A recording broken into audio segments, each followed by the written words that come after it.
It's so nice to share this precious time with each of you. Before we begin, let us open with prayer. أعوذ بالله من الشيطان الرجيم. بسم الله الرحمن الرحيم.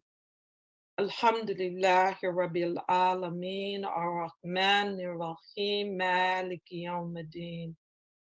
إياك نعبد وإياك نستعين اهدنا الصراط المستقيم صراط الذين أنعمت عليهم غير المغضوب عليهم ولا الضالين.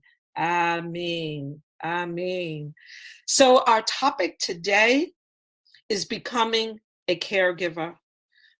This is a topic I can tell you from experience, from caring for my mother, is a topic that's rarely discussed and even more rare that we're prepared. But before we begin with our first speaker, let me read from the Quran. Surah 17, ayat 23 through 24, the ninth journey. Yusuf Ali translation. Thy Lord hath decreed that you worship none but him, and that you be kind to parents, whether one or both of them attain old age in thy life. Say not to them a word of contempt, nor repel them, but address them in terms of honor. And out of kindness, lower to them the wing of humility and say, my Lord, bestow on them thy mercy, even as they cherished me in childhood. So we know now what Allah subhanahu wa ta'ala says in the Quran, in our translation that I've read, that he has commanded us to care for our parents and speak to them in the most honorable way. And yet we find ourselves included in this is not only the care for our parents, but many of us have found ourselves in the circumstances that we have had to care for a loved one, a spouse, or even our children who may have encountered an accident and found themselves with an impediment of some sort. So I thought that, again, from my own experience of caring for my mother until she passed, until she transitioned, may she be forgiven her sins and be in paradise. I thought that this was a topic that really needed to be addressed. And I want to begin with someone who I have known all of my life, who is our first speaker, Sharonda Ali Khan.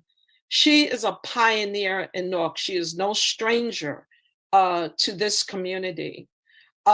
She's the daughter of two highly respected leaders, national leaders in our community, Dr. Abdul Salam and Sister Khadija Salam, both who we ask Allah to accept them and forgive them their sins. Thank you. I can hear someone speaking.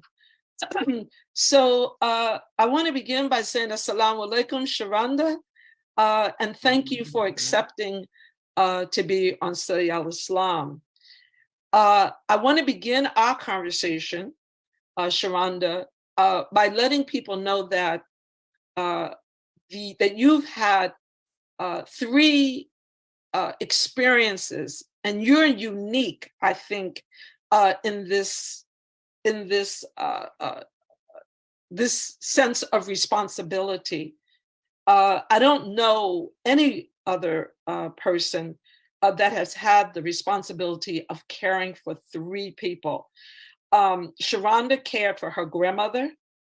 She cared for her ex-husband, whom is the father of her 5 children, and they remained friends until the day he transitioned, and she cared for her mother. She cared for them in 3 different time periods of her life, and I think that's important to know, to note that. So let's begin this discussion, Sharonda, with my first question to you. Um, what qualities, what human qualities did you have to draw on in yourself that was similar in the care for all 3 of these beloved people in your life? Thank you, Fitrah. First of all, let me thank you for inviting me to this forum and having a chance to enlighten, if you will, or bring up to speed, if you will, the caring for our aging parents or loved ones, as we're going to call them today. Yes. Because as you so eloquently put it, they could be anybody in your family. They could be a friend, a spouse, a child, or parents. But we're going to just look at the diversity of that. And also, we just want to be able to say that in caring for someone, the first thing that we need to do is assess what is it that we can do for this person? What is their needs? How do we identify their needs? And through that, we have to look at preparation.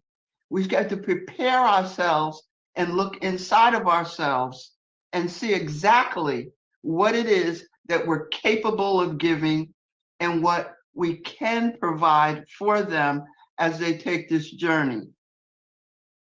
Everyone is not a nurse, but the love that you establish in life gives you a support system where you can look at a person, know who they were before this decline, and make good decisions on how you're going to navigate them or assist them through this whole new period in time for them. And I think that once you do that, you're on your journey. You become aware. And what do we mean by preparation? We mean by observing our loved ones every day and seeing signs of decline and not putting it on them, but noting all of these little things that we seem to see and begin to develop a plan for them. You see, sometimes people, we can see signs in people and then we begin to let them know we're seeing the signs. And sometimes they become a little, I don't want to say annoyed, but it looks like they're losing power. We don't want them to go there because that can cause conflict within themselves. We want to keep their spirit up and let them know that we're there for them the best that we can and that we have so much to share with them and do so many things for them, which will enable them to see and feel and know the comfort that they have as a support system. I just would like to just take a moment and say, just for your own particular, this is not a one-stop-fits-all topic. And people are different. People are very, very different. And you have to assess the difference in these people as a person to where they are today, to where you knew they were yesterday. And some of the physical things that you can assist them with is their ability to handle chores. How are they differing in the handling of their day-to-day activities? What weaknesses are they experiencing? What mobility problems are they having? such as shaking. I notice my mom shakes a lot. Wonder what that means. I see she's having a hard time getting up or down the stairs. What does that mean? How can I help her there? What are some of the things that you need in order to help them? Do they need a walking stick now? Do they need a wheelchair? Do they need a walker? We have to keep ourselves alert and see. We don't have to talk to them about it, but we really, really, really need to focus our attention on these changes that are taking place every day. If we just take a second, we can even look at the mental side. The mental side could be a little tiny forgetness. Are we forgetting to take the medicine that the doctor provided for us? Are we repeating things over and over? Do we need assistance in going to the store because we don't know? Do we need to incorporate these things with them in terms of not letting them know what they're not doing, but helping them along in what they can do? And we want to take a look at all the areas that that we really need to look at and see how we can be effective. Their finances, are they paying their bills on time? Are they forgetting their bills?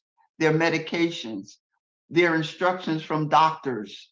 If they're going to a doctor's appointment and then they're coming home and you're saying, so what did the doctor say, mom, dad, or whomever? I don't know. I don't remember, but I know they just did this and they did that, but I have no idea. So establishing rapport and relationships with the people that they are coming in contact with, we get to see the level of care that these particular people or our loved ones are experiencing at the time. Let me ask you this, Sharonda, let me ask you this question, because what you are expressing or explaining and describing requires, it sounds like it requires a great deal of involvement. And so my question to you is, what did you realize about yourself? Because you took care of 3 different people with 3 different circumstances. What did you find about you that the common qualities that you needed in order to successfully do what you have so far described? What were the qualities in you so that others can look to say to themselves that these are the qualities that I need to have in order to deal with providing care for someone? Because I don't think those qualities are different. So please. Yeah. When you look within yourself, some people identify quickly and they'll say, oh no, I can't do that. That's way too much for me. Mm-hmm. Or oh no, I'm not ready for that. Innately, you are prepared for that already. You're already prepared for it. It's just picking up the ball, taking it, and moving with it. You can't just look at the ball and say, I can't lift that ball up. I have to feel it. I have to see it. I have to know. It's just, I think it's the reverse, Fitrah, of a newborn. When that newborn comes, you don't have any game plan or anything. Mm-hmm. You just see it, and innately you just say, this is what has to be done. This child has to be fed, cared for, loved, cleaned. All of these things just come. The same thing applies on the other end. This person is losing everything that they once, as Allah said, known much. You've known much, and now you know less, or you begin to decline from what you already knew. So inside of you is that built-in wit, or that built-in heartfelt, and you can identify with it because you've experienced it in your own life. Your mom was always there for you. Your dad was there for you. Loved ones, whoever they were there for you. They were a part of your life cycle. So now it's on the reverse side, and you may not have all of the time or the luxury of time, but you have the need to fulfill what it is that they need at this moment. So accepting the responsibility with it's not a matter of asking yourself whether you're prepared or not. Of course, preparation always helps, but what you're expressing is that you need to accept the responsibility, regardless to the circumstances of whether it seems that you can do this or not. The first goal is accepting the responsibility. Accepting the responsibility. Yeah, absolutely. Absolutely. And sometimes it's a small responsibility. Sometimes it could just be they need a little of assistance, a little bit, but you have to realize it, and you don't have to bring it up to them. You don't have to say, why do you keep repeating to me? Why are you doing this? Why are you doing that? Take note. Take note of what's taking place and try to find your solution and how you can be most helpful. When I dealt with my grandmother, she was sharp as a tack. Her mind was so good and strong, and she knew how to think things through and do things for herself, but her body was declining. But her mind was not declining. I want to share a short story, but I want to move along. Okay. I remember we all were sitting at the dining room table and discussing what should we do with her home. And we were discussing this, and she walked down the stairs and she said, "What's going on here?" And we said, "Oh, we're trying to figure out what are we going to do with your home, Grandma B." And Grandma B looked around at everyone and said, "You're discussing my home and I'm not at the table?" So that just gives you a good picture of exactly who this woman was. I'm not at the table, but you're discussing me. That's how sharp she was, but her body needed help. So on that note, Sharonda, because you've made a distinction about Grandma Bunny, and you let us know that it wasn't her mind, but it was her body. Can you do that same with Leonard? May he be in the highest place in paradise, and your former husband, your ex-husband, and can you do the same with Mom? Tell us something about your care for Brother Leonard that was different, that was needed and distinct, and then tell us something about Mom, because what it gives us is examples, please. Okay. With Abdullah, Abdullah's body had totally given out, and he was suffering with disease. He had his faculties; they were a little scattered, but he was the main thing was that he was in pain and suffering from a disease, and we had to have that compassion for him to make him as comfortable as he could be battling that disease. And we had to also be able to figure out what it was that he needed in order to get through it all. So that was a little different from Grandma Bunny, and is a little different from my mom. With my mom was a total dependent. She had a mild stroke, which cost her some of her memory. But as time went on, she had another mild stroke, which cost her her speech. So she was not able to tell me what she wanted, what she needed, or how she felt, along with her body deteriorating, along with her mind deteriorating. So it was I had to communicate with my mom on feeling. I had to feel her and see what she was trying to say. So it made it a little more complex than just sitting, just caring or cleaning a wound or making making you comfortable. I had to figure out if she was comfortable. If I went in her room at night, I would have to see if she's sweating, the room is too warm. She doesn't say, could you turn the heat down because it's too warm in here? If she was bundled up and close to herself, I said, maybe it's a little chilly in here and she needs an extra blanket. I had to be conscious of her all along with everything. Did she have too much? Did she have enough? What were her needs for me at that particular moment?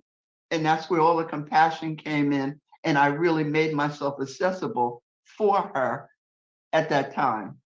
You know, let me just say this. First of all, I want to apologize for calling Abdul Leonard, but I've been knowing him, you know, as a young And he was girl. Leonard. He was Leonard. Yes, as growing up. But I think I think we also need to make this point, and because I'm so close to you, I know this history, I can ask these pertinent questions. So with Grandma Bunny, you actually lived with Grandma Bunny in her house and cared for her. I want to make a point. With Abdul, you actually moved him into your house and cared for him. And with Ma, you actually moved her into your house and cared for her. So let me ask you this. Because you've made clear that you have to be attentive, you have to have intuition, you have to be sensitized and be connected to them, you have to be personalized, you can't, you know, it's an array of sentiments and emotions and wit, as you called it, wit about you. So how much how long did you take care of Mom? Because I know, and how long did you take care of her? And this is, I need to point out that these are 3 different time periods in your life. So let's go from a young Sharonda with Grandma Bunny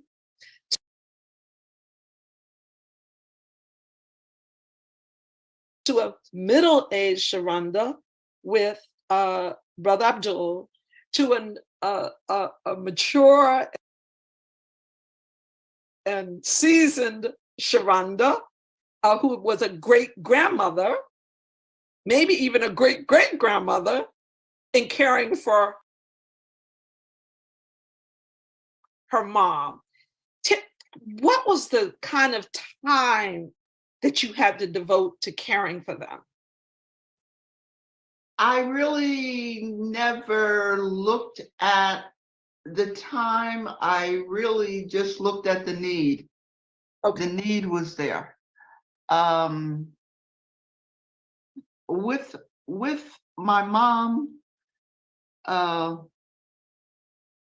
mom was such a devoted person to life. She was so devoted to life. And once the decline began to come, she wasn't even ready for the decline. She didn't even know what the decline was about. And she just began to decline because it was mental. It was a mental thing. And she didn't know that, you know, I'm losing my memory here. I had to see that for her and be able to hold on to it. I was really blessed because I was able to have all 3 of them to be with me in my home, and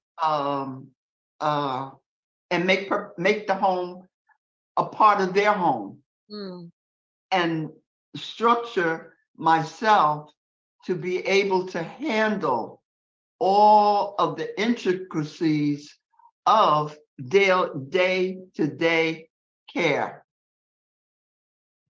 But I will say this, you have to have a support system in that. You may have, I call it your dream team. And your dream team, you're not a lone wolf in this. You may not have a lot of siblings, your mom may not have a lot of siblings. You have to tailor it to who you have. You may only have one person, a dear friend, that can come in and assist you from time to time. I was a little more fortunate. I had 2 brothers that were there all the time to help, friends that were there to help, and myself, given the time that I had, I was finished with work, with my work life, so I was able to devote a lot of time to my mom for her care, which was good because it was also a learning experience, and it helped me to see exactly what I needed to do and not impose on her, because all she just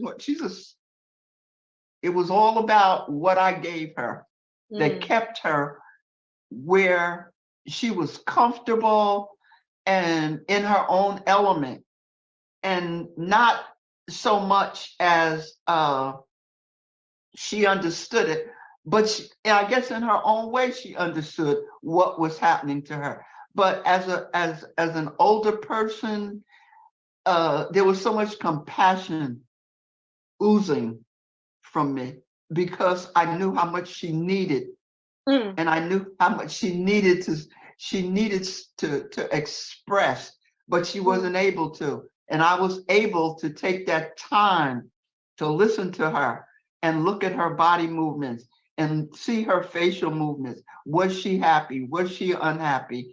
Did she need this? Did she need that? And take that in as part of her daily care. The love that you had was the motivation to keep moving and making things better for her. Sharonda, we have about 4 minutes, but I do want to reiterate to everyone that what makes you most qualified, what in my estimation was the fact that you cared for 3 different people at a time in their life that they needed it the most. And I knew that they all had required 3 different types of care, even though there were similarities. So in these last 3 minutes, first of all, I want everyone to know that Sharonda has put her email in the chat. You should feel free to email her any questions that you may have. In the last 3 minutes, Sharonda, I want to know, I know my mother's social worker helped me tremendously to deal with my mother's care, because my mother too was sharp mentally, but she was totally paralyzed. And so I remember her saying to me, which often brought tears to my eyes, was all she wanted to do was get up and wash her own face. And something as simple as that we take for granted. But in these last couple of minutes, Sharonda, what would you like to share with everyone before we hear from a social worker who will give us the more professional side, the more formalities to this? The most important thing that I found,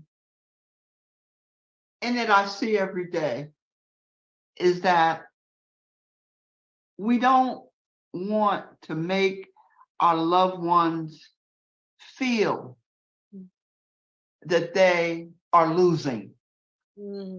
We don't want them to have that. You're still strong, you're struggling, but this arm, this crutch is here for you. I'm here for you, whether it's for 20 minutes a day, once a week. I'm here for you. I'm here to help you. I'm here to guide you. I'm here to make it easy for you. I'm here to make it pleasant for you.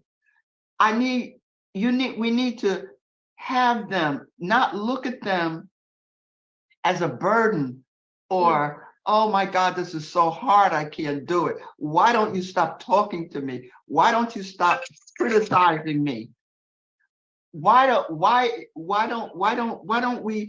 can't this happen or that happen? No. Clear your mind, take a deep breath, and say, this is my thank you, my donation, my charity to you as a human being. I want to give you the best exit that I can possibly give you. the mean, most comfortable exit. And it doesn't have to be an exit. We're not even at the hospice end of it.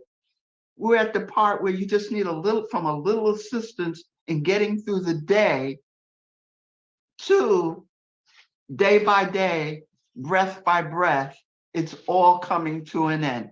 From that big spectrum, we want to be there for that person in totality, in love, in respect, I in mean, rejuvenation, to keep them, not to have them say, oh God, I'll be glad when I'm out of this.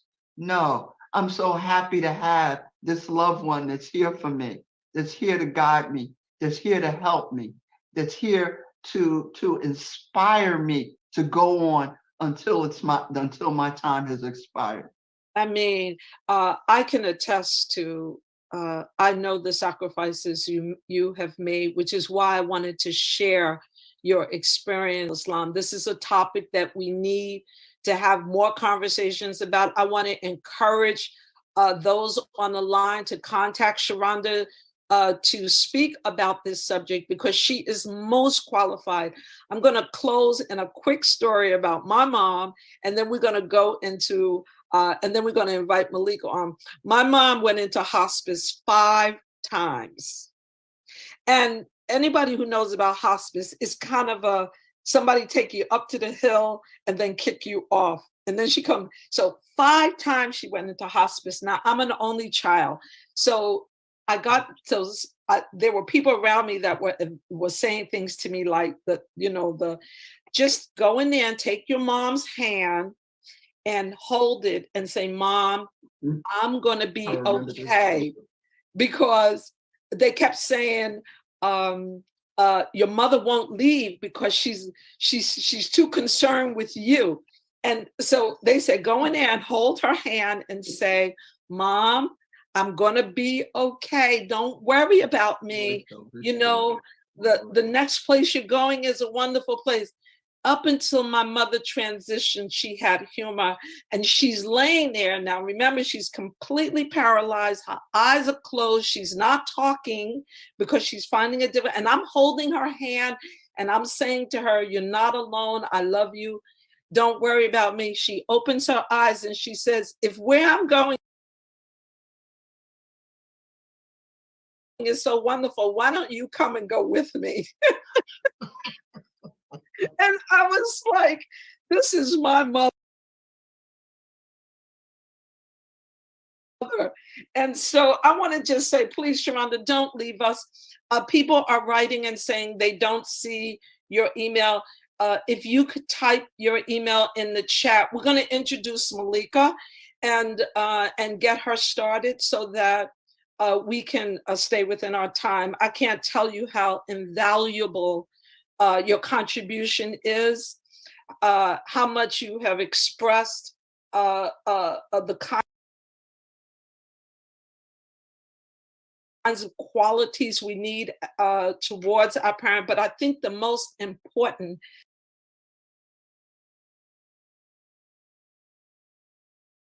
a piece of information you gave us today is don't question it, just do it. Just accept the responsibility and do it. And you have shown that in each and every one that you cared for, even your ex-husband who you brought to your home and cared for him at a time of need. So don't go anywhere, and let's welcome Malika Moore. Malika, welcome to Study Al-Islam. Thank you. Thank you for having me. I'm so excited to be here. Yes, and you just heard from Sharonda Ali Khan, who gave an amazing story, and I hope that you will incorporate her stories. Of course. Good. Malika, just briefly tell the audience, tell the listeners, give them a little background on you, because I want to spend time on your PowerPoint. Okay, wonderful. So my name is Malika Moore. I am the founder of a company called Aging and Amazing. Those two words don't typically go together. So I wanted to change that stigma and highlight that we can be aging and amazing. I'm a clinical social worker. I'm also an aging life care professional, which is where people hire me privately to help them organize their care, like either they don't know what to do or their parents want to move to a community or they want to stay in their home. I just put the plan in together because like Sister Sharonda mentioned, there's so many pieces going and she was so blessed to have the time to get all of that together. But a lot of people have so many roles, they have good intentions, but need a little bit more support. The other part of my business is that I have an online community that's for anyone, pro-aging, family caregivers, and professionals who support older adults. And that can be any profession that helps older adults. And so I'll tell you all a little bit. I have a surprise for each of you. It is National Family Caregiver Month, but I'll get to that at the end of my presentation.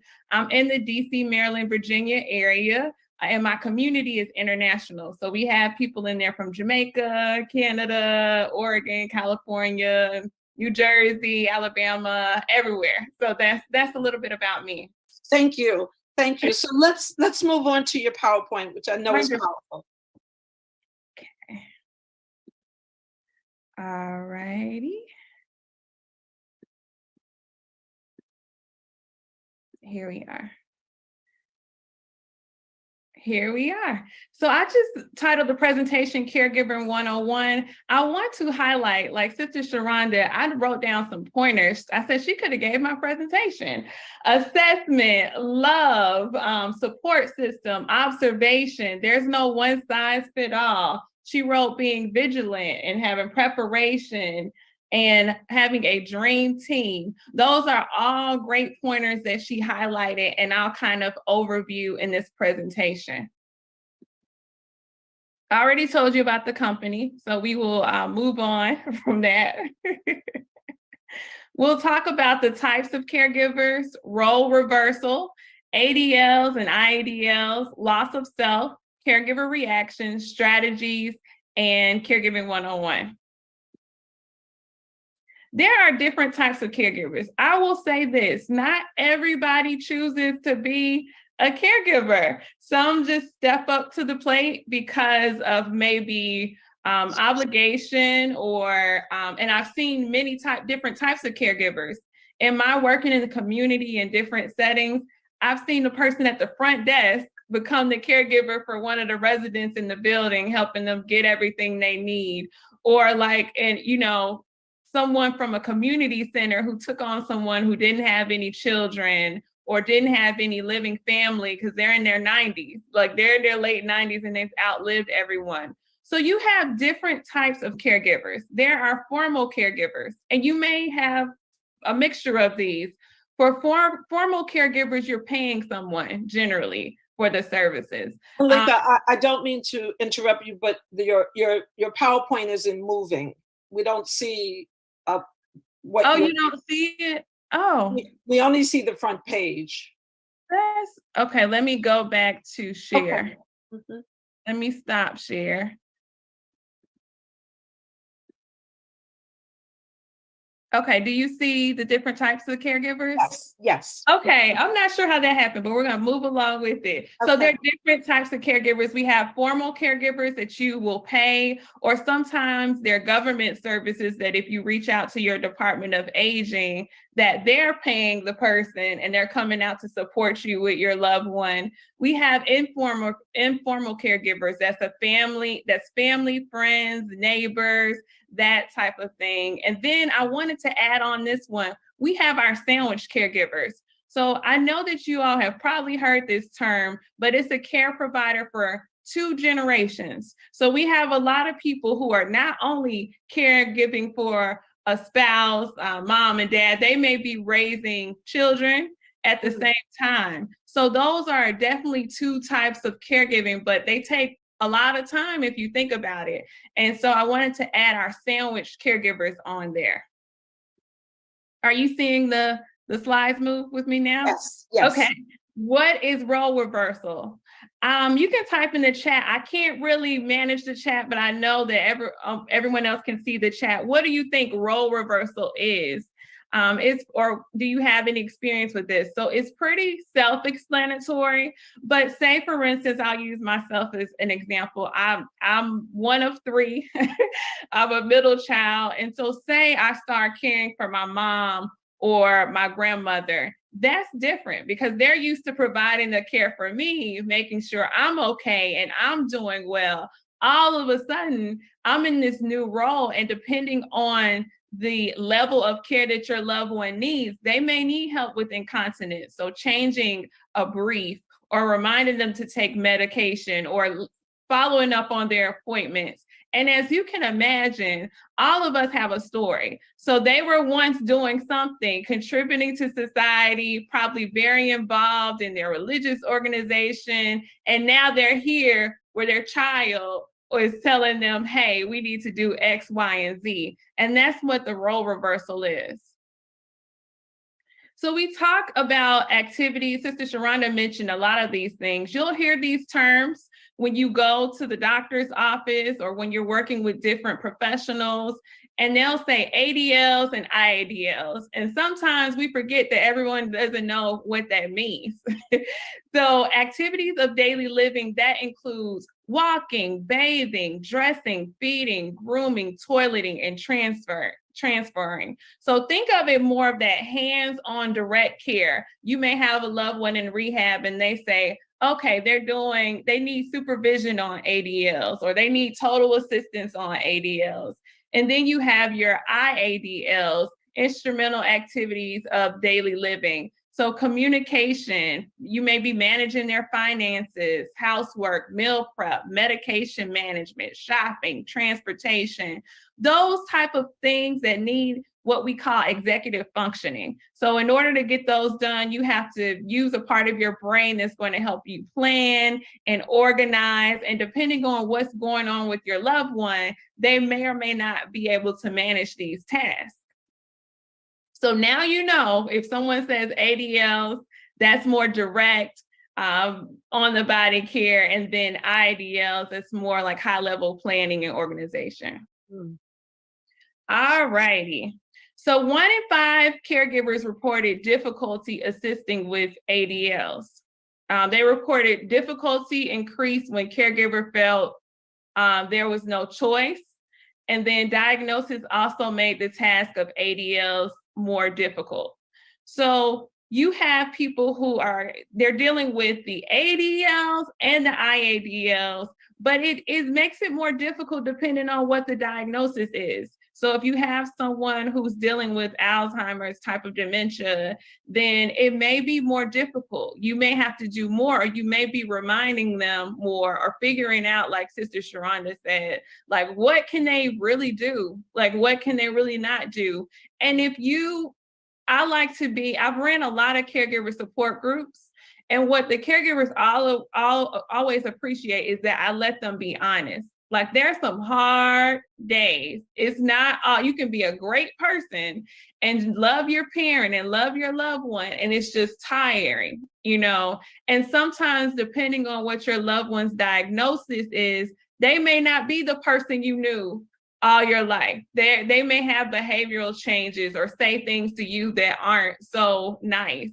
So that makes dealing with these things a little difficult. And I have some caregivers who respect and love their parents, but they did not want to be doing the direct care or managing all these other things, and just needing a safe place to say that, yet pick up the torch and do what they need to do, or get some of those, what we call informal supports, to help them if they can.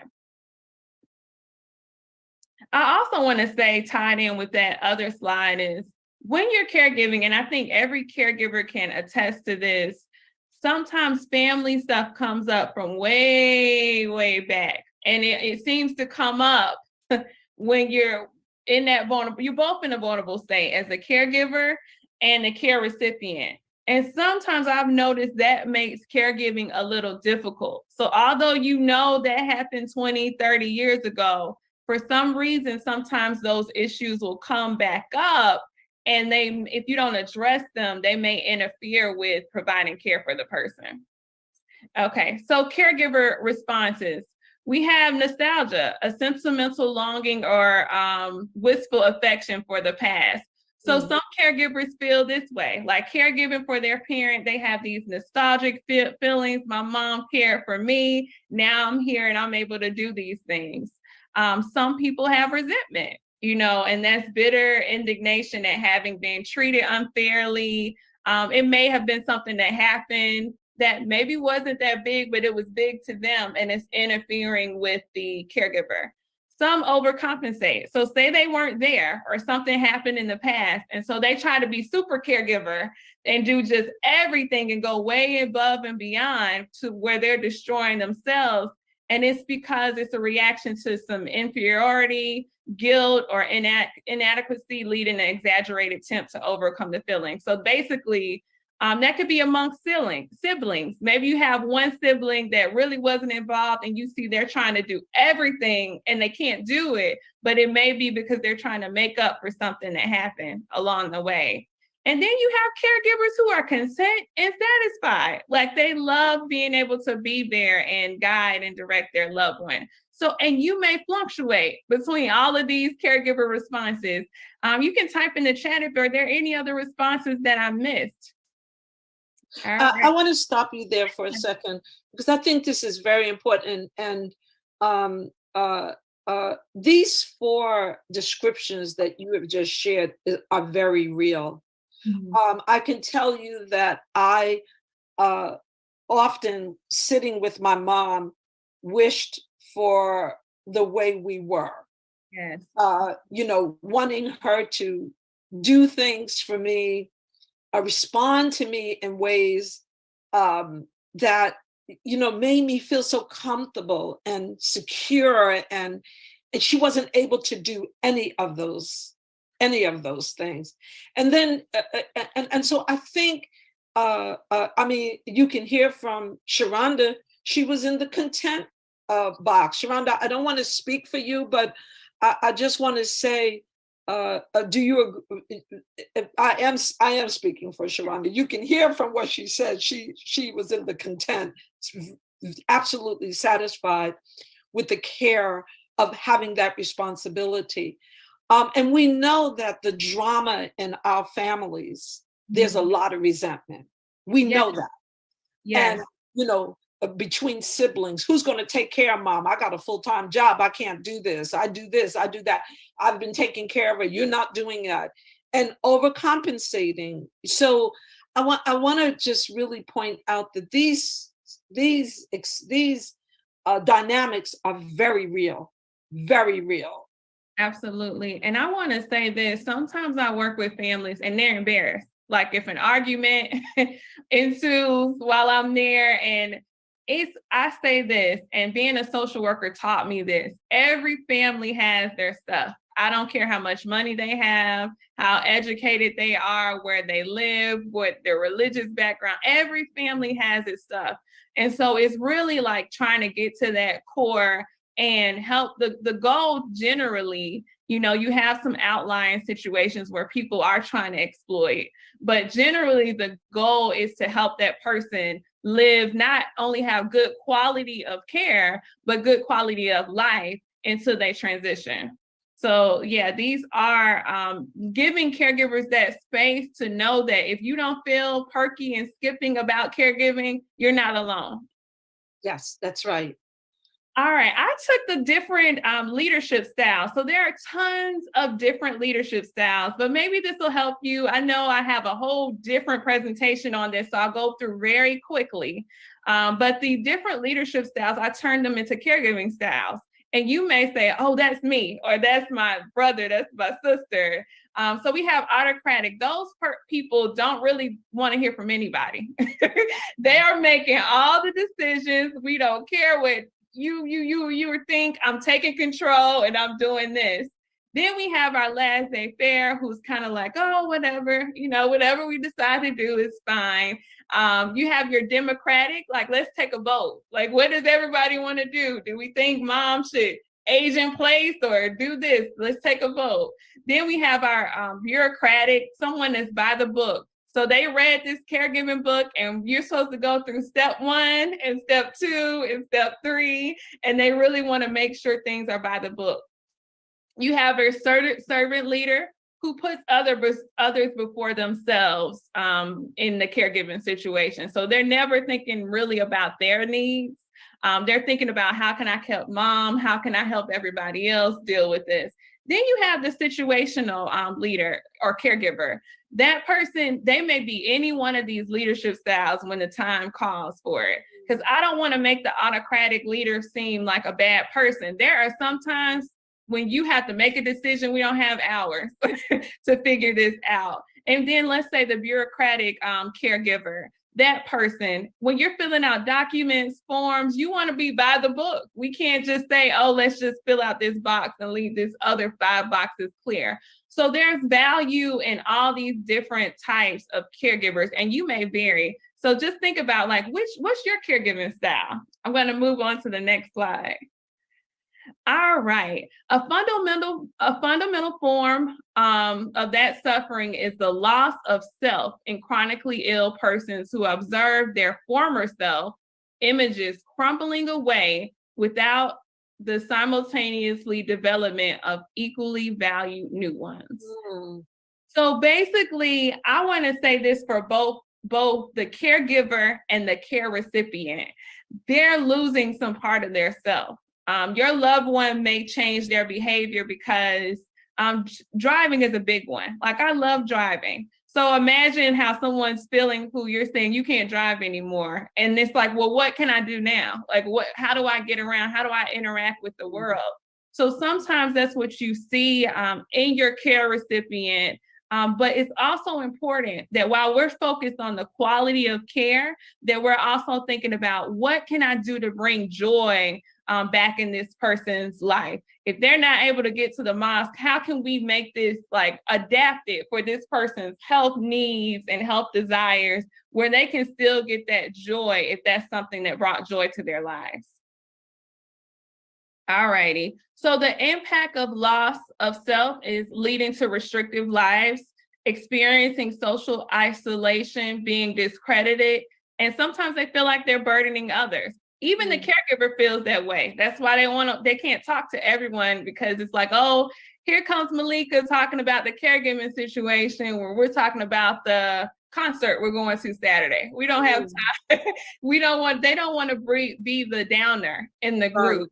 So it does bring on social isolation and being discredited. All of us are aging, every single one of us. So imagine having a full career or full volunteering, and now you're in the bed or you can't go places. So sometimes and that's why I named my company Aging and Amazing. I noticed that after 60, society has a tendency to say you disappear. When you still have value, irrespective of what your diagnosis is or socioeconomic status, religious background, you still have value. And that's the things that can happen in loss of self. People lose people. We lose things in our life as we're constantly growing and changing. That's what life is. Change, and a lot of that is loss. It's what you gain from that loss that makes life. So in all these situations, like and it's so hard to see when you're in it, like what is the lesson in this? Like what is this trying to show me? And what I've noticed in my own life is that things come back later. Things that I thought were difficult and I never was going to get through, it happened for a reason. And sometimes, like Sister Sharonda, who she probably didn't know when she was caring for those 3 people that she would be here today talking to you and encouraging you and giving you tips and insight. So just keeping that in mind on your rough days. So having empathy, sympathy, and a strategy. I love that Sister Sharonda said building that dream team. Isolation is the enemy. it's the enemy in this thing. You have to get some kind of support. And you may get it from the oddest person. Sometimes the people you're looking at, oh, they're going to be there. They may not be there. So you're going to have to find different avenues to get support. And don't look at it as a personal failure if you need that support. This is something different. This is something that you may need a lot of professionals to come in. You may need respite. So having empathy, sympathy and strategy. Oops. Okay, tips. These are common tips like distinguish the disease and the person. Sometimes your loved one changes so drastically. I have loved ones say, oh, she never used to curse. Like now all of a sudden that's all she does. Where is this coming from? Or they'll have a loved one who's maybe taking down their clothing. Like what's going on? My mom was never like this. My dad was never like this. So distinguishing between the disease and the person. So learning as much as you can with the time you have about the disease that your loved one is experiencing. Adapt communication. I've had caregivers who say their loved one had a diagnosis of dementia. They want to run through every choice and selection and option. And I have to remind them, I'm glad that you're trying to keep your loved one informed, but this is overwhelming for them. Like they don't have the executive functioning. Remember, we talked about that earlier in the presentation, to plan and organize all those thoughts. Whereas like Sister Sharonda mentioned with her mom, she could be involved. Her body may not have been there, but she can talk about what's going on with her house. So adapting your communication based on your loved one. So know or have a recollection of that person. If you can do that, that's so wonderful, because we don't have good times with our family or friends all the time. But if you can hone in and zone in on those moments where you had a really good time and you were having fun, that's going to help you when you're looking at them and thinking, oh, it's a tiring day, or they used to do so much. All of that is still in them. That's still them as a person. So remembering that, and change yourself, not the person. This is not just a caregiver tip. This is a lifelong tip. Sometimes we spend so much energy trying to change others when we finally realize the only person I can change is me. Like I can't control what other people are doing, but I can control my reaction. Or if I take a bit of space, or I limit my calls with this person, et cetera, et cetera. So I thought I would add that. All right, key questions. Sister Sharonda already mentioned some of these. Like think about what's happening. Where does the behavior occur? When does the behavior usually occur? Who is affected by this behavior? And is it really even a problem? Sometimes things aren't really an issue. It may be annoying, but it may not be a big issue in the big scheme of things, So those are things you want to observe, or like I said, if you can't do it, get somebody on your team who can help you out. All right, so you're going to be constantly, if you're not doing it, someone on your dream team, like Sister Sharonda said, is going to be thinking about the who, when, where, how, why, what. They're going to help you monitor these changes. A lot of times the caregivers end up passing away before the care recipient, and that's because they need to care for themselves. They don't realize how much weight is on them doing this job. Yes, it's a good deed, but it's a full-time job. You don't take a break from this. Find peace with the missing pieces. Sometimes there's just going to be things that you just can't, you can't change, so you have to leave it to like the higher power. You have to leave it to someone else. And some pieces are just going to be missing, so finding peace with those missing pieces. I want to give an example here. In my situation. My mom was physically, she was unable to move. She was completely paralyzed, but because she was legally she had mental capacity to make her own decisions. Mm-hmm. I could not move her out of her home, and she didn't want to give up being in her home. And you spoke about that, them feeling like they're losing things. Sharonda spoke about that. And she didn't want to give up being in her home. So I had to end up, because all these situations are different, and everyone that's listening need to clearly understand that there is, like Sharonda said, there's no one fit for everything. So I had a home that I wanted to move her into, and she didn't want to give up her home, and I was unable to force her or move her or reason with her. And so what happened was I had to end up getting her 24-hour nursing, but she would call me at the drop of a hat and said, Fitrah, I need to see you right now. I would drop everything that I was doing and go to her home. And I would get there thinking that there was a problem. And she would say, I just needed to see you. I could not get angry with her. And like Sharonda said, I just accepted that this was going to be the new normal for me and my mother. And so because she was a heart patient and they took her whenever she felt sick, the nurse would take her immediately to the emergency room. And of course, they would call me. And I always knew that I was going to be in the emergency room overnight. There was never a time, I don't care what is going on, that I needed to be prepared to stay in the emergency room all night with her while she slept from painkillers. I sat there with my eyes wide open. And I'm only saying that to say everybody's circumstances and situation is different. Right, right.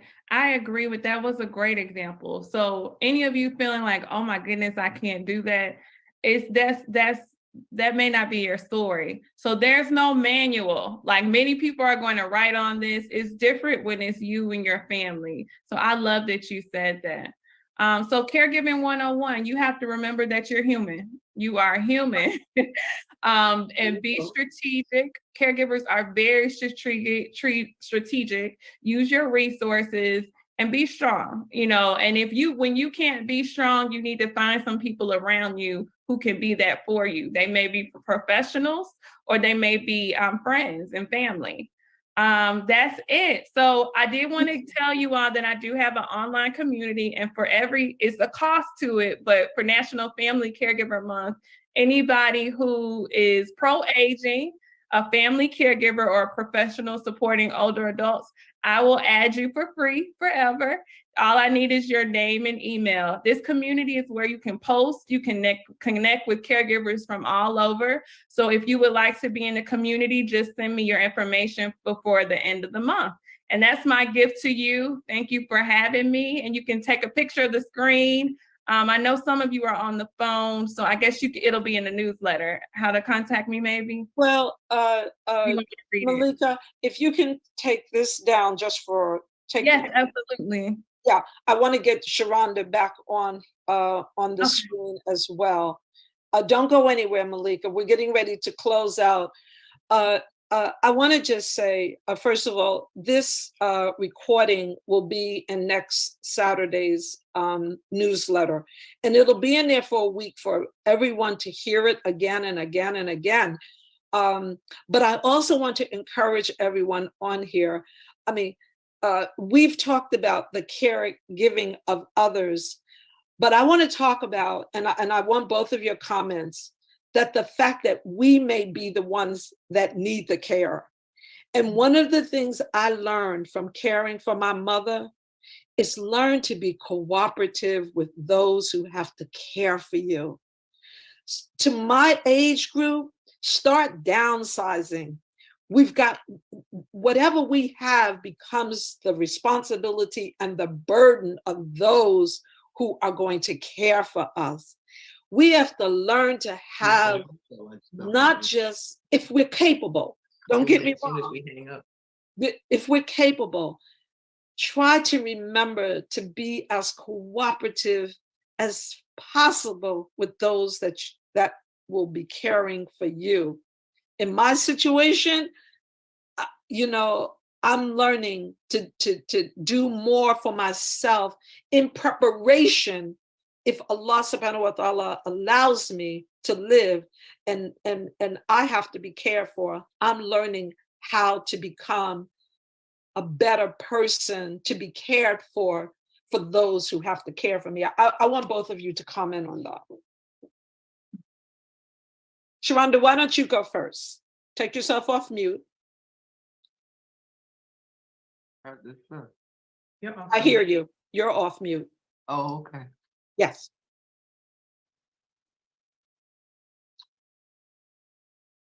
It seems so long for me. It seems so long. I'm trying to just put it all in the perspective of, why don't you go first? Okay, Malika, you go first. I certainly will. There's so many pieces to this. And I will say, like, a lot of times when people call me, it's not to plan. They're already in crisis.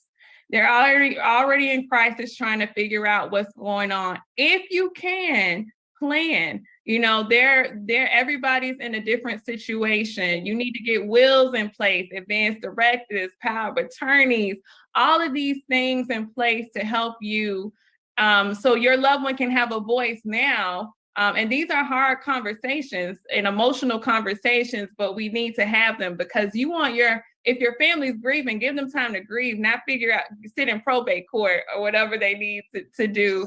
And one thing I really want to stress is, I'm an age and life care professional, and it's not many people of color who do what I do. It's maybe 4 of us in the DC, Maryland, Virginia area. And so I'm trying to change that.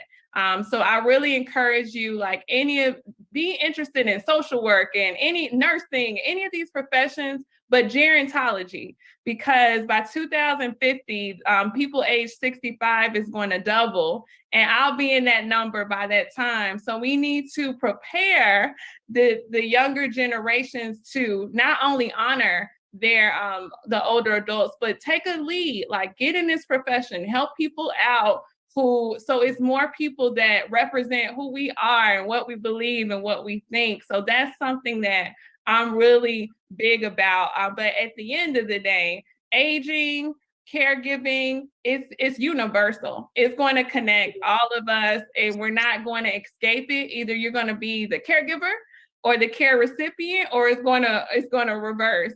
So just being as prepared as possible, and knowing that, you know, you're going to experience different emotions. Just if you didn't take anything away from this presentation, do not try to do it alone. It could save your life.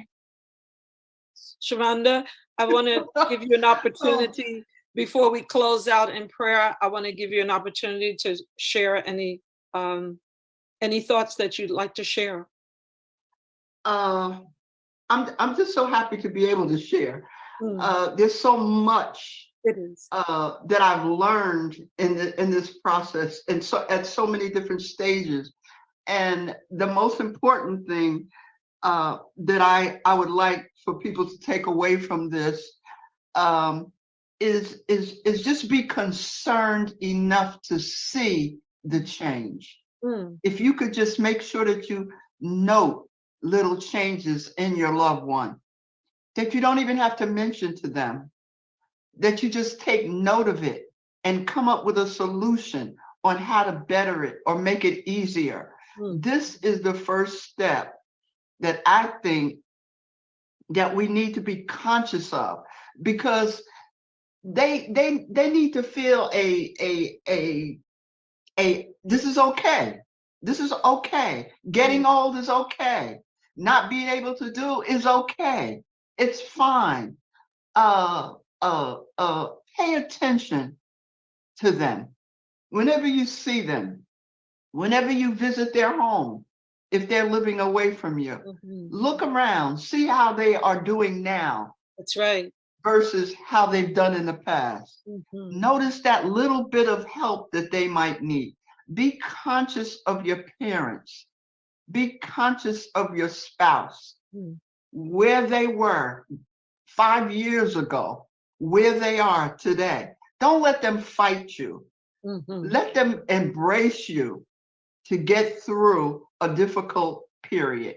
And don't be afraid to ask for help. Do not be afraid to ask for help. Summons it, pray for it, run down the street and shout it out to the neighbors.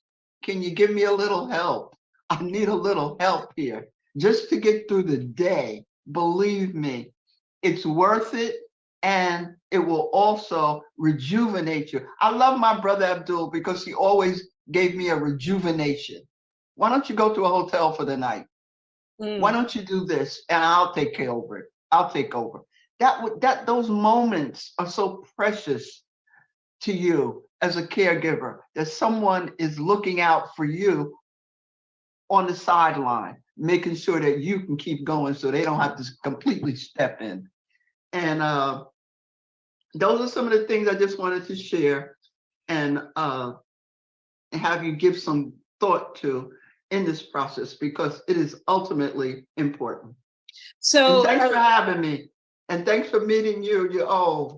God bless. God bless. So as everyone can hear, this is a topic that we're not going to address in an hour, because I can assure you that everybody's situation, there are similarities and there's going to be vast differences. And one of the other aspects, and I will close this with this story and then prayer, that we did not address, and that is we teach our children how to care for the elderly. There is a story I read that a husband and wife and children, when they came to dinner every day, the father-in-law, who was old, would eat. And as he picked up his spoon, he would shake, and all of his food would fall off of his spoon and onto the floor. One day, he came to dinner, and there was a table that had been removed from the family table to the side, where they sat him separate from the family. And the father came home and saw his children taking a table separate to the side. And the father said to the children, "Why are you putting that table to the side?" And they said, "Because when you get old, that's where we're going to put you." So be careful of the example you set for your children, your grandchildren, and your great-grandchildren, because you're teaching them how to care for you. If Allah subhanahu wa ta'ala gives you life and you see yourself in a situation that you must be cared for. So I want to encourage everyone to please contact Malika and Sharonda and get some real advice, because you're going to need it, and get some real advice on how to care for those whom you love. We're going to close in prayer, and I'm going, Bismillahir Rahmanir Rahim, with Allah's name, the merciful benefactor, the merciful redeemer. Oh Allah, I cannot manage this life myself without you. Please make my life what you want it to be, what you prefer it to be. Do not allow me to act on my own. Help me act only in obedience to you, Allah. We hear and we obey. Forgive us. We are asking for your forgiveness. Ameen. Ameen.